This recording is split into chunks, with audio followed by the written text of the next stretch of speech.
feel like a diamond today? My name is Shari, and I am a Christian in recovery from drug and alcohol addiction and bulimia, and I still have stuff that I'm working on. Hello! So, you ever heard that saying, promises, promises? When I was growing up, my life was full of promises. In fact, my dad made them to me all the time. I'll promise I'll be at your game. No. I promise I'll cut down on my drinking. That one didn't happen either. I promise I'll be there right after school to pick you up. Every day, another promise, and every day, another promise broken. And my dad was a chronic alcoholic, and he was charming, and he was convincing, and I wanted very much to believe him, so I did, but he couldn't keep a promise. And so I promised myself that I wouldn't be anything like him. And guess what? I couldn't keep a promise either. I ended up just like him. I promised my kid I would take her to the movies, but I got busy. What I got was thirsty. I promised I would come home straight from work, but I stopped at the bar and I promised myself I'd just have one. You know how that goes. Gosh. Every day, another promise.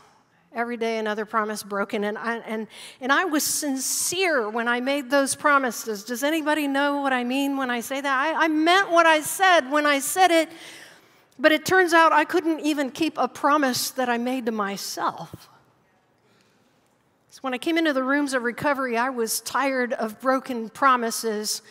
And what happened at the end of the first AA meeting I sat at, and they read the promises. Oh my goodness.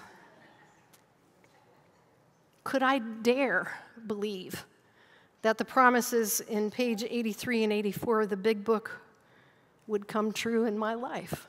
I'd never had a promise come true before, and I saw them happening with other people.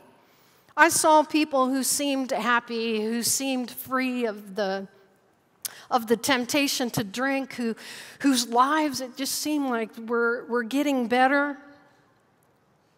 But I had been let down so many times, you know. I just had a hard time believing in promises.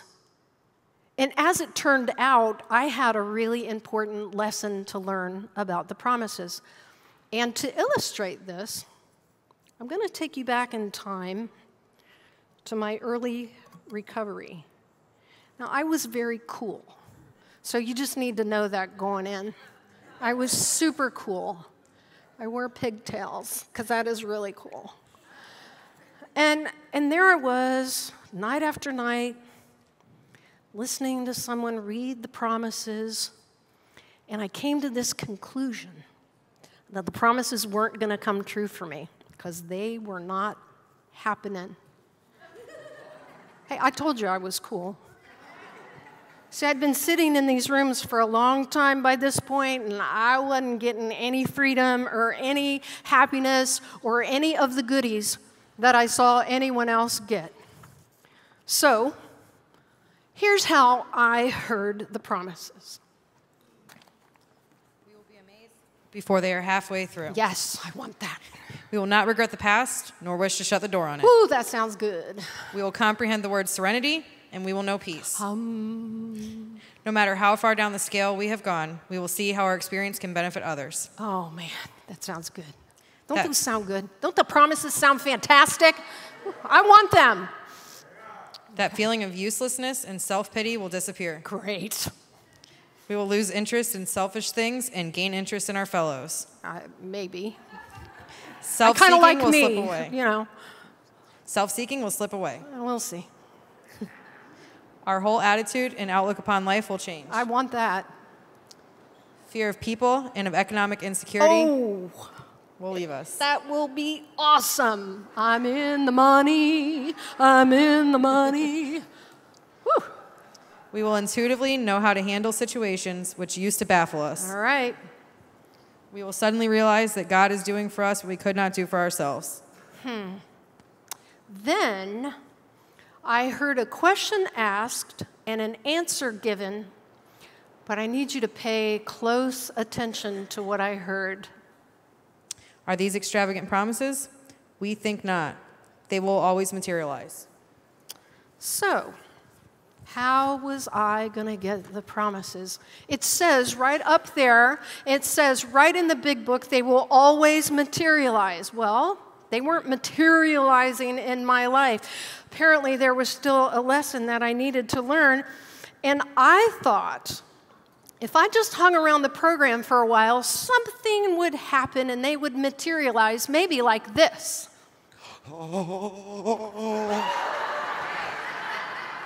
Here is your freedom. Oh, thank you.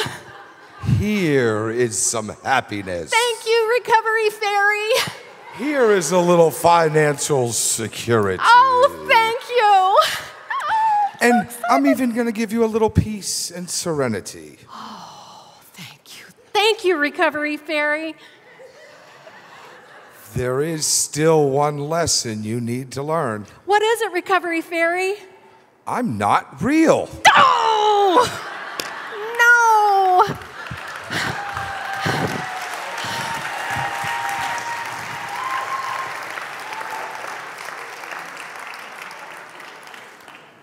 But okay, sorry. I wanted the promises.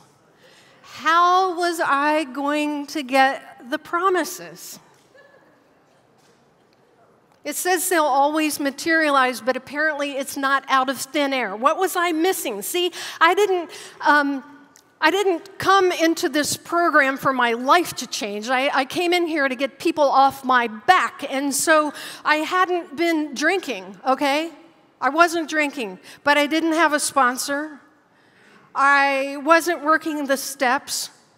And then I finally picked up the big book for the very first time for myself. And I read these words for the very first time. Are these extravagant promises? We think not. They will always materialize if we work for them. That's your one fill in the blank today. One word. If we work for them. That was the missing link. I hadn't done any of the work. If we are painstaking, it says, about this phase of our development, what will happen? Let's go ahead. That's right. We're going to be amazed. We're going to go through the promises tonight. I'm just going to make a few comments on them, and I want to tell you that these can be yours. So let's read the first promise. We will be amazed before, like 3 people. Let's try it again. I'm not letting you off the hook. First promise, we will be amazed before we are halfway through. This is great news because there's 12 steps. But by the time you get right past step 5, you are going to be amazed. See, if you make the sincere effort to work the steps with your sponsor, you're going to look back at where you came from. You're not even going to believe that was you back there. You won't believe how far you've come. You will be amazed. It's a promise. Let's read the next one. We are going to know a new freedom and a new happiness. See, now it used to be drugs and alcohol or sex or control or maybe another sick person ran your life. People who honestly and sincerely take advantage of everything this program has to offer. That's meetings, that's sponsorships, that's the steps, that's using the phone, texting, being connected, being in fellowship. People who honestly do these things experience relief from their addictions and their afflictions. Their chains are broken and they become free. That's a promise, right? Isn't that? It's a promise. The really cool thing about breaking free is that we can begin to dream. See, alcoholism and codependency and sexual addiction and all that stuff robs us of our dreams. We can't see past our pain. But when we're sober and we're clean and we're free, you know what? If you had dreams that were just put aside because you just couldn't get it together, you can begin to dream again. Maybe you dream about going back to school. Maybe you dream about starting a business or traveling. See, the world is big and full of possibilities for free people. He whom the Son sets free, the scripture says, is free indeed. You can be free indeed, and that is a promise. Let's read the next one. We will not regret the past, nor wish to shut the door on it. Now, I didn't know Christ when I came into the program, and I'm just going to be honest with you. I still had a lot of regret, and I still had a lot of shame. And I finally found out that my higher power had a name, and his name was Jesus Christ. And I got forgiveness for all that stuff that I did. And I wouldn't have found Jesus without the program of Alcoholics Anonymous. And I found out that God accepted me exactly the way I was, but he didn't want to leave me that way.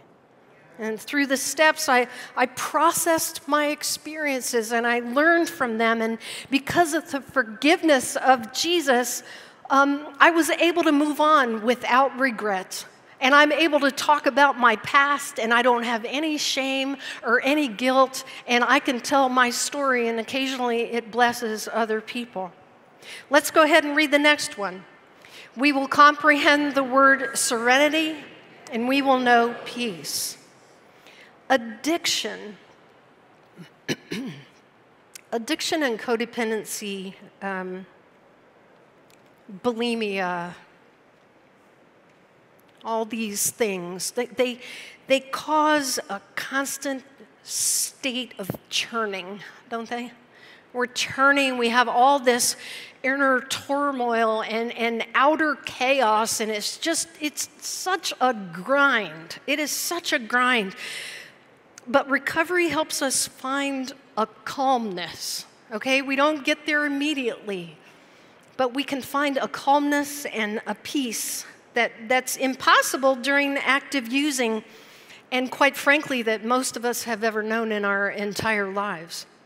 Peace happens as we turn people, places, and things over to the care of God. Surrender that stuff, right? Man, we don't want to carry anything around. We surrender that stuff. And what happens when we do that, we begin to let go of our imaginary control. And you know what? This is a big room of people, and before I would have been trying to fix every single one of you, right? I can hardly handle myself. It's so much more peaceful when I'm surrendered. Can anybody relate to that? Yeah, I surrender about 1,000,000 times a day sometimes, it seems like.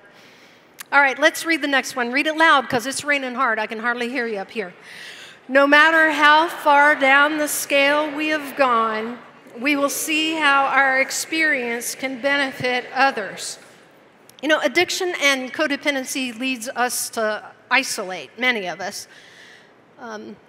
When I'm practicing bulimia, you're the last people I want to see. But I think we think that we're unique in our problems. We think if we tell other people our stories that they're going to reject us, and we call that terminal uniqueness. We call it terminal because it'll kill you. And many addicts don't believe that other people understand what they've been through. And out there, that might be true, but in recovery, we meet people we can identify with, right? See, you are my people. Be afraid. See, what happens is your experience benefits me, and I pray my experience benefits you, and this is how recovery works, and we accept each other, and we encourage each other, and we walk through this journey hand in hand. Scripture says that we comfort each other with the same comfort we have been given. It's a beautiful way of saying pass on what you've been given in this program. All right, next, that feeling of uselessness and self-pity will disappear. Addiction makes people feel worthless and guilty. You ever just feel guilty? Ugh. Feel dirty sometime when I was using. And you know, we have a lot to look back on, a lot of actions that we took that, let's just say, we wouldn't want our grandmother to know about. But recovery gives us a whole new meaning, and it gives us a whole new purpose. And what it does is take all that stuff that we were so ashamed of before and make it part of a story that'll help others. We're not useless anymore. We have an amazing story to tell. All right, let's read the next one loud. Lose interest in selfish things and gain interest in our others. Now, I'm sure this doesn't apply to you, but addiction leads to a lot of self-centered behavior. Not you, but you probably know some self-centered addicts, right? That was me right there. But helping others find recovery by working the 12 steps brings us out of ourselves.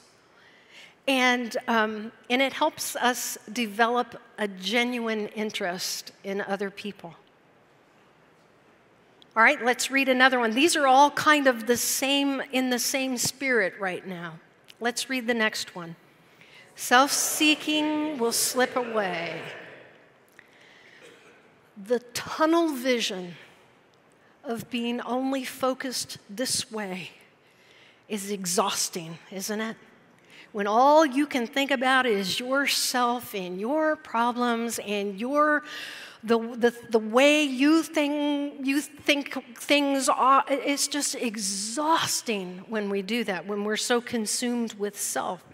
But what happens when we work with others, it's energizing. It gives us life to pass on our experience, strength, and hope to others. I mean, there's nothing that makes me more grateful than working with a newcomer. And when we see the lights come on in people's eyes, it's so exciting. Have you ever just seen somebody get it? Isn't it exciting? There's just nothing like it in the world. And you know what? Don't you want to reach out to people the same way you were reached out to? The handshake that you give somebody might be the difference between them coming back or not coming back. The smile, the welcome, the acceptance, the warmth, it's all so very important. All right, the next one. Our whole attitude and outlook upon life will change. We move from hopelessness to hope, from anxiety to peace, from bondage to freedom. And you may not be all the way there yet, but if you're working the steps and you're a sober person, you're on your way.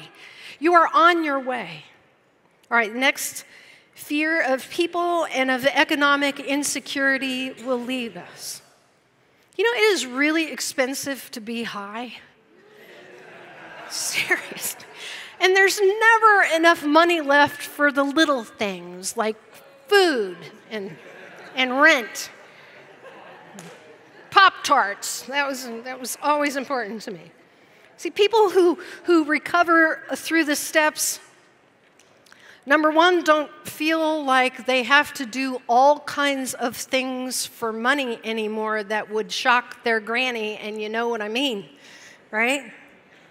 Most recovering people I know, the vast majority of recovering people I know are smart, they can work, they can advance, and they can get it done. We don't have to worry when we're sober people and we're getting better because we are smart people and we can use the gifts and graces God gave us to take care of ourselves. The next one says, we will intuitively know how to handle situations which used to baffle us. I mean, when I came into recovery, I couldn't be trusted to make a decision about anything because I was nuts. I was absolutely crazy. But that's why the second step, which is probably my favorite, says that we could be restored to sanity. Yay, sanity! As the fog continues to clear, we get advice from our sponsors, we pay attention at meetings, and we listen to our accountability partners, and we read the big book and we read the bigger book. And we find all kinds of resources to tap into to help us make decisions, and it's a beautiful thing. As we continue to get deeper into the recovery process, here's what happens. We can see things more clearly. We've learned from our mistakes. We pray to God for direction, and we feel like we know what God would have us do, and then we go check with our sponsor and see if that's what God would have us do. And then we have one more promise. Let's read it loud. We will suddenly realize that God is doing for us what we could not do for ourselves. The concept of a higher power is central to our recovery, and some of us find God quickly, some of us find God slowly. I found God slowly. But to those of us who are willing to consider that there might be something in this universe more powerful than we are, and who humbly ask for help, God will come through in ways that you can't experience and you can't imagine until you ask. So are these extravagant promises? We think not. They will always materialize if we... Okay, I want to ask the band to come up, and I want to ask you to think about something. Because these are promises. These are the promises out of the big book. And they are yes and amen. I'm living in the promises. There are some other promises in what I call the bigger book. And we don't even have to work the steps to get these. But we do need to believe. I'm going to read a couple scriptures for you. They should be coming up on the screen. And I want to ask you today if you've put your faith in God, who has some promises for you that will floor you, that will happen in your life, just like the AA promises. These promises from God will happen to you before you're halfway through, and you'll realize these things are happening in your life. Let's look at the first one. It's from Isaiah 40:31. Those who hope in the Lord will renew their strength. They will soar on wings as eagles. They will run and not grow weary. They will walk and not be faint. Do you want to claim that promise today? You know, they say you can't stand on the promises of God unless you know what they are. So I want to encourage you to Google promises of God, and there's so many of them. But these are my favorite ones. The next one, Isaiah 41. Let's read it together. So do not fear, for I am with you. Do not be dismayed, for I am your God.